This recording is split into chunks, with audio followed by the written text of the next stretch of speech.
తెలంగాణ రాజకీయాల్లో ఎవరూ ఊహించని వినూత్న రాజకీయ మార్పు జరిగి ఏడాది పూర్తయింది. గత ఏడాది ఇదే రోజున వచ్చిన ఎన్నికల ఫలితాల్లో రేవంత్ రెడ్డి నేతృత్వంలోని కాంగ్రెస్ పార్టీ అనూహ్యమైన విజయం సాధించింది. ఉమ్మడి రాష్ట్రంలో కూడా తెలంగాణలో కాంగ్రెస్ పార్టీ ఎప్పుడూ 60 సీట్లను గెలుచుకోలేదు. కాంగ్రెస్ పార్టీ బాహుబలిగా చెప్పుకునే వైఆర్ఎస్ హయాంలోనూ అన్ని సీట్లు రాలేదు.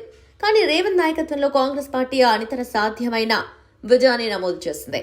ఎవరూ ఆ స్థాయి విజయం అందుకుంటారని అంచనా వేయలేకపోయారు. సర్వేలు, ఎగ్జిట్ పోల్స్ కూడా ధైర్యంగా చెప్పలేకపోయాయి.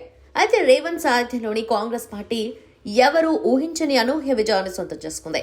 తెలంగాణలో కేసీఆర్ ఉన్నంతకాలం మరో పార్టీకి చోటు లేదని, ఆయనను దాటే లీడర్ లేరని అనుకున్న వారి అంచనాలు పటాపంచలయ్యాయి. తెలంగాణ సరికొత్త లీడర్గా రేవంత్ రెడ్డి ఆవిష్కృతమయ్యారు. ఎన్నికలు జరగటానికి 6 నెలల ముందుగా పరిస్థితి చూస్తే కాంగ్రెస్ పార్టీ విజయంపై నమ్మకం లేదని చాలా మంది బీజేపీకి వెళ్లిపోయారు. బీఆర్ఎస్ ను ఓడించేది బీజేపీనే అని ఓపెన్ స్టేట్మెంట్ ఇచ్చి వెళ్లిపోయిన రాజగోపాల్ రెడ్డి వంటి వాళ్లు బీజేపీ కాదు కాంగ్రెస్ బీఆర్ఎస్ ను ఓడిస్తుందని చెప్పి తిరిగి వచ్చేశారు.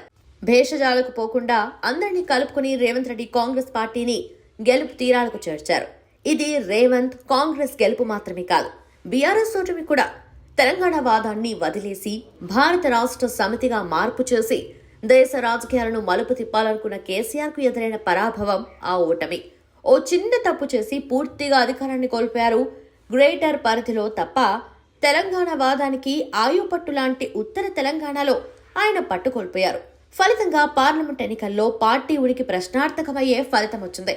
ఇప్పుడు రేవంత్ రెడ్డి అయినా బీఆర్ఎస్ అయినా ఏడాది కిందటి వచ్చిన ఫలితాన్ని అంతకు ముందు పరిస్థితుల్ని బేరీజు వేసుకుని రాజకీయం చేయాల్సిన అవసరం కనిపిస్తోంది. ఎందుకంటే ఒక్క ఏడాదిలో వారికి ఎన్నో పాఠాలు నేర్చుకోవాల్సిన పరిస్థితులు కాలం తెచ్చిపెట్టింది మరి.